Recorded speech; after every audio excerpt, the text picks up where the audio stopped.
Welcome to the Masculine Psychology Podcast, where we answer key questions in relationships, attraction, success, and fulfillment. Now, here's your host, world-renowned therapist and life coach, David Tian. Welcome to the Masculine Psychology Podcast. I'm David Tian, your host. So in this special episode, I'm sharing with you a very important talk that I did as part of my old video podcast, Man Up, Masculinity for the Intelligent Man. In preparing what I'm planning to cover for the next couple of episodes, I noticed I kept referring to this talk, and over the past couple of years, I have referred to this particular video, of which you will be hearing the audio, repeatedly, multiple times. So for your convenience and to integrate this into the Masculine Psychology Podcast, I'm adding it here. This talk was first recorded over 6 years ago, and at that time, I definitely had the unconscious limiting belief that I had to speak really quickly in order to get and keep the attention of people on YouTube. So in watching this video again, listening to myself talking really fast, that stood out to me. But I hope it doesn't get in the way of you understanding the concepts and transformative insights that I share here. And in watching me from 6 years ago delivering this, I was struck by how passionate I was back then about this particular topic. And that's because I was so much closer to it at that time. And I think there's a real value to capturing that mental state that I was in when this was still relatively fresh and I was sharing it, it felt to me, for the first time. So I hope you can appreciate that energy. And what I cover in this talk is just as relevant now, if not more relevant than it was back then. So without further ado, here we go. I got a couple questions. Actually, this is a running theme throughout many questions. I would say at least 30%, maybe up to 40, 50% of the questions have underlying them this issue, and maybe even more than 50%. I haven't done a scientific study or anything, but my impression is most guys are suffering from this, and most guys who are looking for help with women are suffering from this, and especially most guys who seek me out are suffering from this, and I call this the fixer mindset. So hopefully, as you go through this, you'll understand what I'm referring to. Okay, so question here from Zach. I'm going to read it out, see if you can relate. I have a really good friend who has a strange fantasy of being destroyed by a woman. He's single now, but he relates his picture of his future relationship to The Great Gatsby, American Beauty, Frankenstein, etc. Any idea what to make of this? I have no remote idea why he would desire this, and I've never heard of this sort of thing from anyone else. So, okay, here's another example. Here's an actual nice guy. So that one was a more extreme, or actually a more self-aware formulation of that question. And maybe it seems extreme to most guys, but actually this is a pretty common thing. Just most guys don't realize it. Then they don't realize that they're suffering from it. All right, but maybe not to that extreme of martyrdom, but something similar. Okay, here's an actual nice guy who is suffering from this issue, so you can hear it actually actually expressed in his question. I'm going to read it out and see if you can relate. A question here from Kim, again in the Man Up private Facebook group.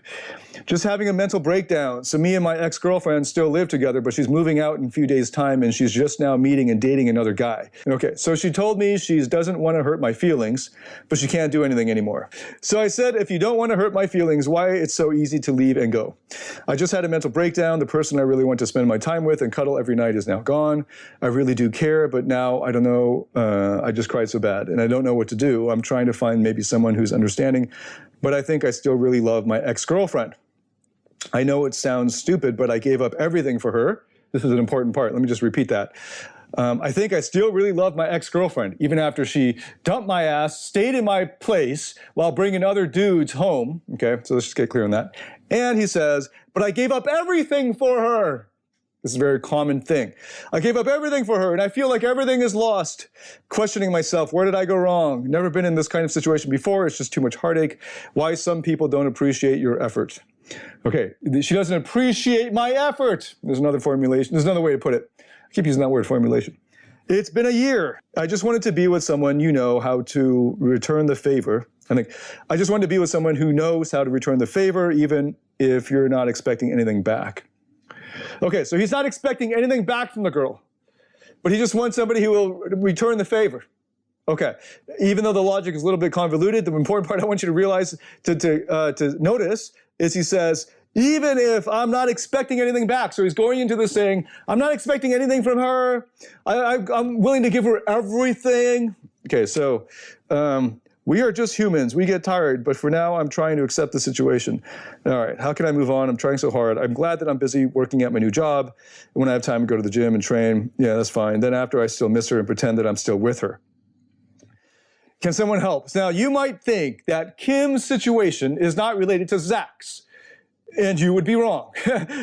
This is all so I'm going to get into the fixer mindset now, and I've been getting a lot of requests on this. In fact, one of the reasons why I don't cover deeper issues and concepts and subjects in Man Up episodes is because I'm trying to keep these short. There is a whole section on all of this, the nice guy, the fixer, and the neediness and all this over multiple weeks and these are each week, it's 3 or 4 hours of material, including emotional guided meditations where we help you process this at the emotional level, not just the cognitive. And it's in our Rock Solid Relationships and Masculine Mastery course. So that allows me the luxury of going in depth instead of having to vie for attention on YouTube with the ADD culture. Though I'm thinking maybe you would prefer long form. Maybe I can go in for 2 hours. I've tested that before, and generally it just leads to mental masturbation. So I don't want that to happen for the guys watching this. I want you to take action or take some steps to actually apply what you're learning here. But in this case, I think I'm going to try to give, and what I'm going to do is give a very concise description of the issue, and hopefully that will get you, whet your appetite for more, because this is deep. This is not just like, hey, let's just write a paragraph about it. This is you can spend your whole career, decades and decades, researching this and helping people through it. So anyway, so let's get into it. The fixer mindset. Everything I'm going to share and everything that they've shared in their question, to some extent, I've dealt with myself. In fact, every single episode is something that I've dealt with myself, unless I explicitly say it's not. And that's where my answers come from. It's not just from reading a bunch of books or something. I've lived all of these things. So I understand where you're coming from, and I understand your friend, Zach, who's actually very self-aware. Most people don't get to that. Most dudes don't get to that level of self-awareness. And Kim, I understand where you're coming from. This is the same thing for the first, few relationships, few loves I had as a young man. The same situation. Now, here's where the fixer comes from. Typical nice guys are suffering from the fixer mindset. Another term for it that I think is quite catchy is the white knight syndrome, though I think online that gets misused. So I'm not going to use that one. I'm going to use fixer mindset.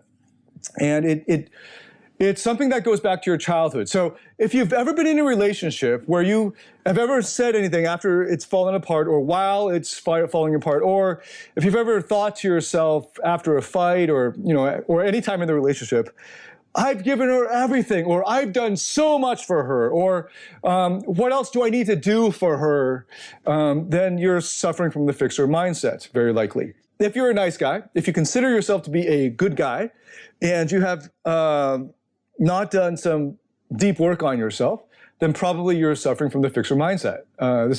That's why I'm saying it's so common. It's especially common for guys who seek me out because my clientele and my following tend to be achievers. These are highly intelligent people who've achieved a lot in their careers. They've gone to top schools. They're quite successful monetarily. And on the surface, they tick all the boxes, but they often have difficulty in relationships. They have trouble handling drama in relationships.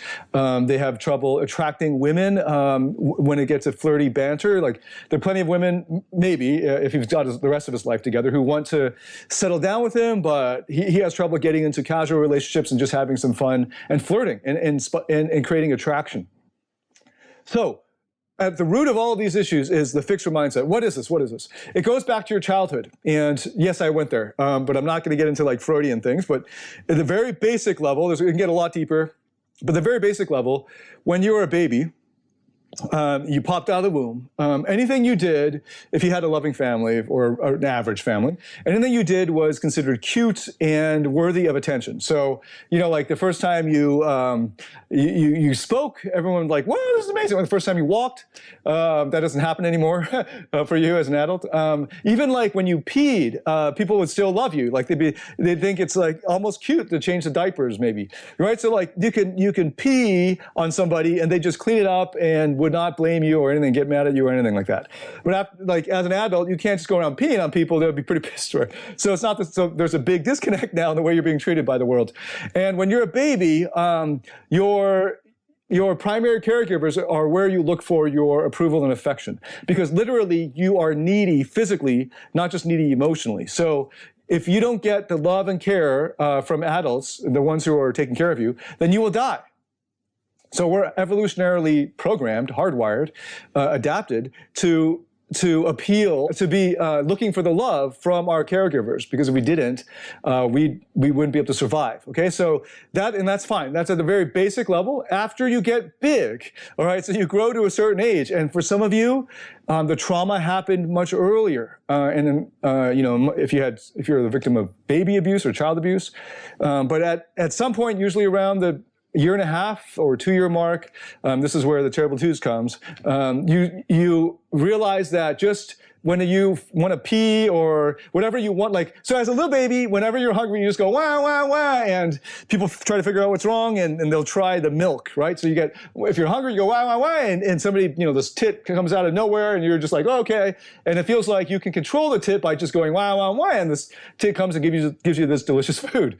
And then you get older, and that stops happening. Right? It stops happening consistently or stops happening completely. And it doesn't have to be the tit, it could just be the bottle. But you stop getting it whenever you cry. You can't just cry to get your way anymore. And children test that. So they're like, how much can I get? Like, where are my boundaries? And when they start hitting those boundaries and the adults start saying, nope, no, the typical way to discipline a child, and there isn't an easy way around, this is very difficult parenting, is to show the child that he's got to behave in order to get the love. And of course, they don't put it that way. They don't think of it that way. They still love their child. They're just trying to help the child socialize and behave properly. But the child doesn't know that. The child thinks, I'm not good enough because mommy isn't coming when I cry, or daddy's not coming to pick me up this time when I cry. They're just letting me cry and then get over it and then come back to the table or whatever, right? And at their baby mind, they're starting to cope now. Okay, what are the strategies unconsciously? What are the strategies I can adopt? And there are roughly 3 strategies. Broadly speaking, the 3 strategies are pleasing, rebelling, or being a recluse. The rebel, recluse, or the pleaser. And a subset of pleaser is the achiever. You try to achieve, you try to be guai in Chinese, which is much more than obedient. It's like being a really good kid, not just like, it's like happily obedient. Plus you have initiative to try to please your parents, right? So it's a horrible thing, actually. But anyway, parents want kids who are guai in China, or in Chinese culture. So and one way to be guai is to achieve, get good grades, please mom and dad. If you get good grades, if you achieve well in school or whatever your parents consider to be important, then they will be happy and you will get the affection and attention that you crave and that you need, actually. So that's one way to go. That an achiever is a subset of pleaser. Another subset of pleaser is the joker. The kid who learned that if he makes his parents laugh, then he'll get the acceptance and they'll pay attention to him. So that's another way to go. There are different subsets of the pleaser, but the pleaser is a very broad category that encompasses most of my clientele and most good guys, and definitely all nice guys. They all learned as children, as young as 1.5 years or even younger, that pleasing would be the best strategy for them. They latched onto that one. And as children, we usually try all 3. We will pout, and that'll be like we'll experiment a little bit with the recluse. And I also get loners, right? So that's one of the other strategies, right? So the other thing is you can just totally shut down and withdraw into yourself. And that's another common strategy that I've seen guys take into their adulthood. But many of them are achievers and pleasers. And then occasionally I'll get a rebel, though that's a lot more rare for guys. Because if you chose to be a rebel, you probably are pretty adventurous type of guy, risk taker, and that's kind of sexy, right? So you're playing the bad boy card with the ladies. So generally you wouldn't have that issue of attracting women. So you probably wouldn't find me, at this point in my career. So broadly speaking, these guys are achievers and pleasers. They are striving to get that love by pleasing the other party, by pleasing their parents, by doing the thing that they think their parents want them to do. And that's how they win their parents' affection and approval. And that's when they are very young. I mean, the most formative stage of your life. And then as you get older, you just take that relationship pattern forward. You don't get any coaching out of it as a kid. Like, hey, you're pleasing right now. You should do that. No one ever coaches you or therapizes you. And then as an adult, you think this is perfectly normal because the whole society and your education system and most other people will reward you for achieving. Right, and right now online, probably one of the hottest things on YouTube is like, well, other than the entertainment stuff, is self-help around how to make money online or something like that. Everyone just wants to make more money. They think if they make more money, they'll be happy. And so they're, like if they make more money, then they'll feel significant. Then they'll feel worthy. Then they'll feel good enough. And then of course there's fitness that also is preying on that as well. So this is just such a fundamental a problem in the human condition, the belief that we're not worthy, we're not good enough, and then one strategy out of that is, or to get that feeling of worth, is to think mistakenly that if you just achieve enough, then you'll get it. So this is the basis of the nice guy, right? It goes back to your childhood, and you take that into your relationships with women. Now, so that's a typical nice guy. He's just the guy who wants to please everybody. That's also why he's afraid of rejection. He's afraid that if he doesn't please her, if he disagrees with her, if he says no to her, if he teases her hard, if he ignores her, if he does his own thing, if he puts himself first, that she will lose interest and reject him because that's what happened when he was a kid. So the coping strategy that he took for decades was to achieve, to get that love, and to please, right? Let me focus on that part, the pleasing. So these guys are pleasers. And so the nice guy's the pleaser. Now, even worse is the pickup artist so the average pickup artist has to learn it. So like, the guys who would be online, Googling about this stuff and very motivated to learn it and go through thousands of cold approaches and journaling and posting field reports and consuming tons of video on how to pick up chicks and stuff like that. I used to be coaching that sort of thing. I've really moved far out of it, but I still get a lot of people who see my older stuff from 7-8 years ago and still message me for advice. So I still in touch with that crowd, that audience, and almost without exception, they are they're pleasers. They're still pleasers at their base, but they've learned to compensate. They're compensating nice guys. They're actually, the clinical term for it is compensatory narcissists or compensatory codependents, or codependent narcissists. There's different types of terms to talk about the same sort of thing. But we'll go with compensatory nice guy. So it's a nice guy who's compensating for the fact that his pleasing strategy as an adult with these girls wasn't working. And most guys don't even awaken to this fact. They just cling on to their bullshit programming about being a nice guy and how they keep getting burned. And those are the questions coming in, right? But like, then there are those guys who learn some game. And then they start to get results from women because most of game is about, is trying to fix the symptoms. So right now, like their symptoms are so the outer level of the symptoms is that they have anxiety when they approach women, or they can't keep conversations going because they're in their heads too much, or they don't know how to tease properly or flirt properly, or they don't know how to challenge her, or they don't know how to deal with her when she challenges him. So these are all symptoms of his deeper problem that he's a pleaser because of his coping strategy as a child. Because of his fixer mindset. And then they learned to not have those symptoms anymore. And they think everything's fixed. I learned how to pick up chicks, everything's fixed. And that was a trap I fell into. I got really good at pickup and I thought everything's fixed now. But then when you get into, after a certain point, all the games fall away and the reality hits you.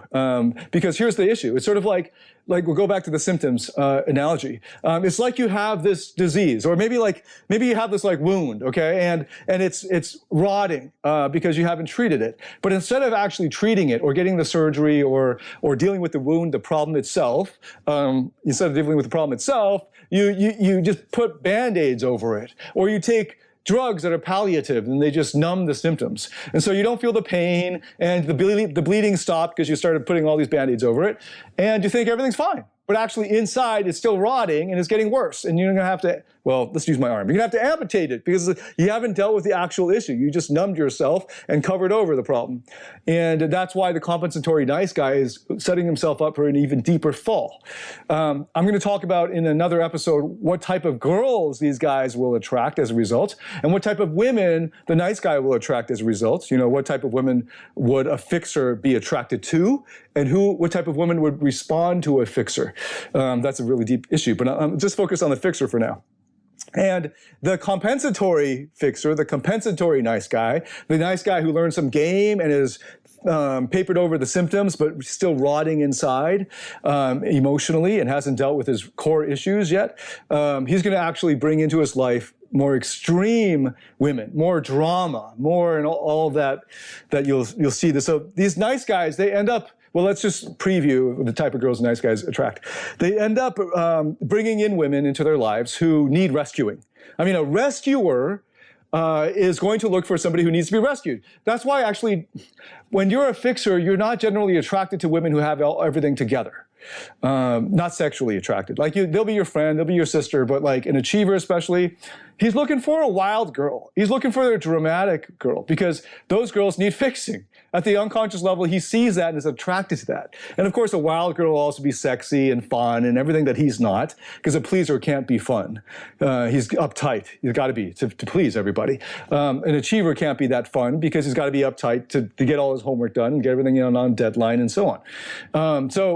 They generally won't be attracted to other achievers sexually. They might be in the prefrontal cortex when they're looking for a long-term mate, but then the sexual passion won't be there as much as for that wild girl. Who is intelligent. Okay, it's got to be, so intelligence is not divorced from wildness, okay? Intelligence, a lot of people think intelligence is a big deal. It's not a big deal. It's very common. Just go to the particular, there are schools and there are entire institutions devoted to gathering intelligent people together. Just go to those places and there are intelligent people all over the place. It's not a rare thing at all. If you're an intelligent person yourself, you'll be surrounded by them. This is part of the peer group effect, by the way, right? But what is difficult is emotionally healthy people. We're not evolved to be emotionally healthy. We're evolved to survive and mate, all right, to survive and have offspring. That's it. Okay, we're not evolved to actually find happiness. You have to work at that. You don't just have that accidentally. No matter their physical strength, for many men, emotions are too much for them to handle. It's why they can't give women the deeper levels of emotional intimacy and connection that they crave. It's why they fail to be the man that modern women desire most. A man with inner strength. A man who has mastered his emotions. Find out how to master your emotions through David Tian's Emotional Mastery Program. The Emotional Mastery Program is a step-by-step system that integrates the best of empirically verified psychotherapy methods and reveals how to master your internal state and develop the inner strength that makes you naturally attractive, happy, and fulfilled. Learn more about this transformational program by going to davidtianphd.com/emotional mastery. That's DAVIDTIANPHD.com/emotional mastery. So anyway, many people, and by the way, if you're intelligent, you can have that accidentally. You can't have happiness accidentally, not for very long. So anyway, these fixers are going to look for girls they can fix unconsciously, and they're attracted, like just like this man here, Kim, was attracted to a girl who, after a year of dating, I assume that's a year they were together, dumped him, stayed living in his place, so continued to use him, and then dated other guys, brought him home. I mean, that's just like in his face. And then she has the gall to say, look, I don't want to hurt you or anything. You know, it's like, okay. But he's like, but I really love her, and I've given her everything. And, you know, it's like, I wish she would just appreciate my effort. Like, he's not waking up to this. Now, the person who's not in that situation, or is removed enough from it that you can see clearly, logically, what's going on, you might laugh at him and be like, what the fuck? But when you're deep in it because you have these childhood patterns of being a fixer, you're going to go and, you know, you're going to latch onto it because this is just like, it's revisiting for you it's making fresh again the trauma that you experienced as a little baby, as a child, a toddler even, with how you had to deal with your caregivers, the love that they held they held hostage from you, that you had to go and do things to get it. And, I'm not saying that they meant to do that maliciously or anything. Most parents don't know what they're doing, and they just do their best. But that's how our little baby brains interpret this. If you need to go into more depth on this, I highly recommend an amazing little book called The Drama of the Gifted Child by Alice Miller. That'll start you on the rabbit hole. And of course, with Zach, let's deal with that. Zach's more extreme formulation of this is my good friend who has a strange fantasy of being destroyed by a woman. Well, Kim is being destroyed by this woman. He doesn't realize it yet, and he's in it, but he's actually secretly hooked to this drama. If he gets another girl, this is just going to happen again. He's never going to have a happy relationship that's long, that will last, unless he deals with these core issues. And most people don't, and that's why they just live in lives of quiet desperation, or lots of fights and drama, and then they eventually get a divorce, or they live in lives of quiet desperation where there's no passion anymore. Well, Zach's friend pictures his future relationship as like a Great Gatsby, American Beauty, or Frankenstein. Okay, I had memory card issues there. So Zach's friend pictures himself as a Great Gatsby, or he wants to have a Great Gatsby, American Beauty, or Frankenstein relationship, and that's his fantasy. Where does this come from? A more extreme version of the fixer is the martyrdom fantasy. And this is where you give your life for love. And this might come in a way where in your dreams, you might dream about sacrificing your body to shield your woman. Maybe invaders are coming in, the bullets are coming in, and you jump out in front and you shield them or something like that. So along those lines, it's not uncommon. And what's really at root is, and this is going to be deep, and I'm jumping many steps, but I'm just going to give it to you to show you how deep it is that you've neglected your inner child, right? So the inner boy, when you first had those traumas as a toddler, hadn't processed that yet. So like you still are this wounded child who just wants to be loved for who he is, not how he can achieve, or not only if he pleases and is like like a zoo animal, like a circus animal or something. You want to just be loved for who you are, without having to do anything or say anything to earn it, right? But you're told that you learn as a baby unconsciously that that's not how the world works. So when those initial realizations are very traumatic. You realize you got to be something different from how you are. So you step out of who you are, your true self, and you start to put out these false selves, or the idealized selves, or these adaptive selves. You're adapting now, and you're putting out another self in a bid to get the affection and love. And the one that gets rewarded the most is the one that you stay with. That's why these pleasers are so common among my clientele. The world rewards them. The parents reward them for pleasing. In a very toxic family, it can get much worse than that, by the way. So just in case, I just want to put that out as a caveat. It gets really deep. But the average guy, right? So let's say that he becomes a pleaser. So what you've neglected is that true self, the little boy. And when you want to protect these women, these pure paragons of virtue who are anything but, because you're looking for women who need rescuing, what you're actually doing is reliving the fantasy which is not really a fantasy, but is actual need of rescuing your inner boy, your child. And these martyrdom fantasies for the pure virgin woman will, as you age, as you mature, not as you age, as you mature, as you have children yourself, and if you are emotionally mature enough, so they'll continue to be there as far as like these hidden martyrdom fantasies. But as you mature, they will turn into fantasies about rescuing your children and your family. And these can be healthy things. I mean, these are obviously like the sacrificing yourself so that your kin will continue to survive is a noble thing. And so under normal circumstances, people get medals for that sort of thing, right? Well, posthumously, if they die. But you might think, oh, why would the guy do that for some bitch, for some girl, right? And it's not that he's doing it for some bitch. To him, it's not some bitch. Like, from you out looking out from, from outside, you're like, what a bitch, right? But for him, it's his maiden who needs to be rescued, from the tower, from the dragon. He's got to go and kill the dragon, scale the tower, kill all the bad guys, and rescue the sleeping maiden, right? That's the male fantasy, the immature male fantasy. And what he's really rescuing there is his inner child, who is the pure virgin. Right? The one who you're really rescuing yourself from the fucking bad things that are happening in this world. That's really deep. You don't have to accept that if you don't want to. I know I skipped a lot of steps there logically in the argument to arrive at the conclusion, but I just want to preview for you how deep that can be. And, maybe check back in a couple of years, maybe I'll have a different view on it, but that's after years of research on this and over 10 years of experience coaching tens of thousands of clients, this is pretty obvious now to me. So we don't have to go to you rescuing your child. We can just stick with the martyrdom thing and just focus on the fixer. That'd be even easier. Should have just stayed there at the basic level. So what should you do now?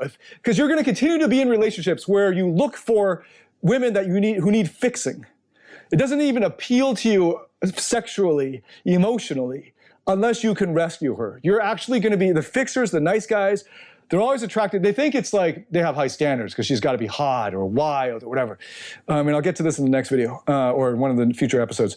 But they're actually just going to repeat this pattern because what they're trying to do is go back to their original pattern when they first had that coping strategy, when they first came upon that strategy and then latched onto it, which was to get love from their parents and the primary caregivers, if it's not your parents. And they're trying to recreate that dynamic every time. And this is what love is about. Like, if it's just sex, that's totally different, right? I mean, like, it's not totally different, but it's different. But when you're in a relationship and there are emotions involved, as all of these guys are talking about, and most of the questions that I'm getting in the Man Up group are about emotions, then that's what you're recreating. You're trying to get that primary emotion of love and approval and attention, basically, at the most basic level. Attention, approval, affection, love, and connection from this woman that you have mistakenly put in the position of the one who can give that to you. And if you would just finally please her in the way you couldn't fully please your parents, because you can never fully please anybody, right? So you can fully, like, always, forever, right? So you're always having to re-please, re-achieve, achieve more. Anyway, so same with a woman. You're going to be in that relationship, and eventually you're going to give her everything. This is one of the common refrains from guys in this situation with suffering from fixer syndrome, from the white knight syndrome, it's like a disease. It's an addiction. They're addicted to this dynamic. And after a certain point, they've given everything. I've been in this situation multiple times, unfortunately. It took me, I was kind of dense. There's no one to teach me this stuff back then. I was just listening to pickup artists who just teach you tactics and stupid shit like that. Again, just dealing with symptoms instead of the actual problem. And so let me give you, so I can go into a lot more detail on this, but I'm gonna just stop there at that point. So at this point, I've gone over the fixer. I talked about how it goes back to childhood and the 3 coping strategies are the most common. Well, actually, they're pretty much encompasses everything. And that most guys that choose the achiever or the pleaser coping strategy, which is also encompassing the achiever and the joker. And because of that, they're attracted to girls who need fixing, who need rescuing, and at a more extreme level, or actually many of them have this martyrdom fantasy, they're just not aware of it, or they're not not self-aware or not mature enough to start to reach that point yet when they can give it all. You have to reach a certain level where you've sort of given a lot and you're like, oh, what more can I give? When those martyrdom things, the fantasies start to come up. So because if you don't have a woman at all ever and you're just so excited about saying hi to a girl and having a conversation with an attractive woman, you're not even at that level yet where you're fantasizing about rescuing or martyrdom yet. So then what can you do? Well, let me see. I gave you 3 steps, all right? And there's a lot more to it. I go into a lot more detail on this in Rock Solid Relationships, Masculine Mastery. But let me give you 3 quick tips on this. The first step is to stop rescuing women. Just stop rescuing women. You have to start to catch and identify, notice when these tendencies are coming up. Listen to yourself. If you're starting to say things like, I would give her everything, or if you catch yourself having these dreams of sacrificing your life or yourself for this innocent, pure paragon of virtue, this woman, or that you see inside, maybe on the outside she's this damaged woman, but inside she's this loving, caring, pure, innocent, good person. If only I could be with her and shower her with love, then that she would flower and her goodness would come out. Like if you're dealing with that kind of shit that's blinding you, man, to the reality, and that's because of your own fantasies. That's your own shit happening. That's your own fixer mindset, just poisoning all of your perception. Stop doing that. Stop rescuing women. Okay, so on the one hand, so basically I would recommend that you do not get into a relationship. Get into the casual sex is fine, like depending on your morals. I got no problems with like you get into like, you have the sexual need, that's different from your emotional need for love. So, you can fulfill that. You can have fun. You can go on dates. Just don't get emotionally attached too much, right? Because what's going to happen is until you've healed, until you've dealt with this issue specifically, because you're just going to recreate this dynamic. And every time you experience it again, you get more addicted to it. Every cycle that you have, the addiction gets deeper. So just stop it. That's the first, you got to stop the bleeding. Stop the bleeding. Okay, and then step 2 is, what should you do that's a negative project, right? What not to do. What should you do then? The positive project is to put yourself first. Treat that inner boy that has been neglected by society, by your upbringing. Go back to the inner boy. So every day, do something for yourself. Something that you probably think, as a nice guy fixer mindset, would think is self-indulgent. Maybe it's having a little bit of ice cream. Don't do that if you're well overweight, though. But like, maybe it's getting a massage. I don't know. Maybe it's reading a book that you really enjoy, or maybe it's going to watch a movie that you really enjoy. It's okay to do that. In fact, it's really good to do that. Find something every day. In fact, even better, go even further into this. So rather than doing these little things every day, or actually you should do those, but in addition, even more important, I should say, is to do something big, to break the pattern, interrupt the pattern of your life, to put yourself first, to really show your unconscious mind you are indeed taking a new step and starting a fresh chapter, and you're going to do something drastic or dramatic for yourself. And one of the best things you can do is to travel alone. If you travel with other people, unless they're on the same journey, so other guys also recovering, and maybe you and your buddy are in the same realization, maybe you watch this video and he's going through some stuff too, and you're like, let's just travel together. But whatever it is, you make sure you have a lot of alone time on these trips, where you get to be with yourself. You need to be with yourself more instead of pleasing everybody. Because the pleaser isn't just a pleaser for his girlfriend, he's a pleaser for everyone. He's going to have a hard time saying no to people. He's going to have a hard time drawing boundaries. He's going to have a hard time asserting himself. And that's all rooted in that childhood trauma and the shame that is a result of it, and then his coping strategy, right, of pleasing. So travel alone. Traveling will give you new experiences and break your patterns and give you new associations and anchors. It will also challenge you, so you're going to develop resilience and independence, depending on where you go. Hopefully you go somewhere that's not just 5-star luxury everywhere, but go somewhere that's new and challenging. Maybe definitely go to a place where you don't speak the language. Go to a foreign country where you don't speak the language. Try some new foods. Go do some adventurous things. Go bungee jumping, skydiving, whatever. Learn scuba diving. That's a really good one. I didn't write that in my little notes, but scuba diving is great. Just as a little excursus on that, it teaches you a lot of independence, but also teaches you like resilience. Anything along those lines. Like almost all my friends have their PADI licenses, but I didn't. I grew up in landlocked Toronto, so came out here, and in these parts there's so much amazing diving out in Southeast Asia. It seems like everyone has their diving license. So I went with my buddies, and they all went off diving, and I did a crash course, a PADI course that was condensed because we only had 2 people in the class. And the first day you're in the pool, you're in the 10-foot pool, and you're looking up, but it's it's kind of freaky at first, breathing underwater, but it's not too hard. It's a pool, and you learn how to jump backwards, and and then you go in the open. We went into open water on the second day, and there was that. I remember the first time I'm on the seabed, and you look up, it's about 20 feet up or whatever, And like, you've never been down that far, and you're not fucking breathing. I mean, you're breathing underwater, and then you got to take the respirator out and like throw it off, and then you got to do that emergency grab thing, and that whole thing is like fucking freaky. I was like a mature man, but I was like, okay, don't look up, and because those things are really good for you. Anything where you're testing yourself physically and mentally, especially physically, physical and mental together. I also suggest you do some Brazilian Jiu-Jitsu or wrestling. Submission grappling of any kind is good, more so than just hitting pads. Actually going up against another guy in a good-natured, good-spirited competition is really good for training your resilience and independence and belief in yourself. Meditation is indispensable. I've done other videos on meditation. Go look at those. I do a transcendental type of meditation. It's not TM, but it's a Vedic mantra meditation. I also do mindfulness. You can learn it from an app if you can't find a teacher. That's a good way to start. So meditation, traveling alone, physical challenge, all really great ways to put yourself first. All right, and be in a situation where you're not tempted to please people, where you can really be with yourself and your emotions and notice all of the thoughts that are swirling around in you, and to develop that independence. All right, and then thirdly, it's not done. You can do the putting yourself first. You can try to shut it down, but it won't be done. You won't be on the right path until you've done the grief work.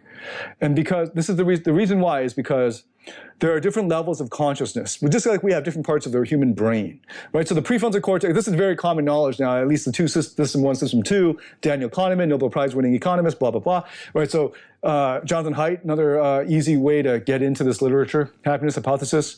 So the prefrontal cortex is not able to control a lot of what the brain's doing. So you think in your conscious awareness you're in control, but actually this unconscious mind is in control. And that's at a very brute force way of putting it. But we have different levels of consciousness. One is the cortex kind of consciousness, and then there's the emotional consciousness, and then there's sensory level consciousness. I'm not going to get into that right now, but I will just point out that the emotional trauma has to be dealt at the emotional level. You can't fix or heal. I want to use the word fix because that'll trigger you, or tempt you, I should say. You can't fix the emotional trauma at the cognitive level. You can talk all you want and intellectualize all you want, but you won't fix the problem. It's just like you're basically just putting more Band-Aids over it. At least you're tearing off the Band-Aids and you're just looking at it. Okay, so you see the problem, but you're not fixing it. It's still rotten and you're not doing anything. To actually solve the problem, you got to go at that level. And that means you have to go at the emotional level. So all the intellectualizing and all this won't help it further beyond just seeing the problem. And the travel alone and the physical challenge and the meditation will really help. It's the beginning of like just cleaning the wound, so to speak. But to actually get it solved, you have to do the grief work. This is a term of art from clinical psychology. And I was hesitating on whether I should go that deep in these episodes, but I'm going to do it. So grief work. And I usually, I take 4 weeks, 4 modules to ease guys into that deep stuff.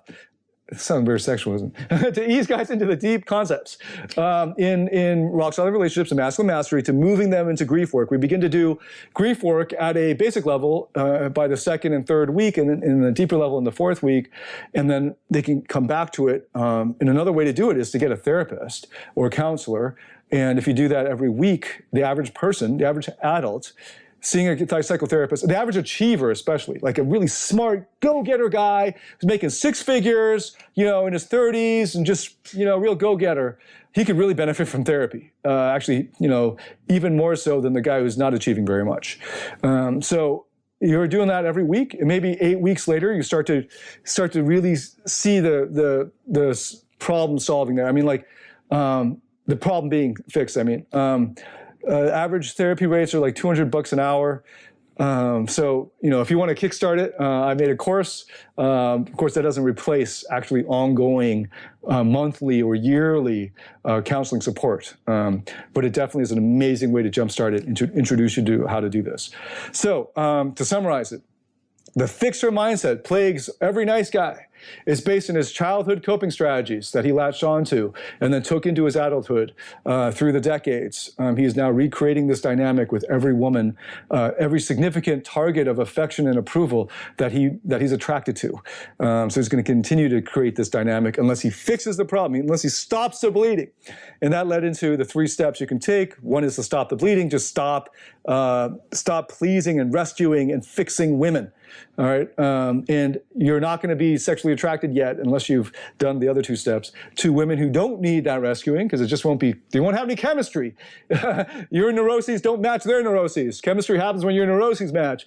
Actually, that's not strictly true, but it's a good way of thinking about it. In this case, it's definitely true. For the fixer, he will be attracted, he will have chemistry with women for who match his neuroses.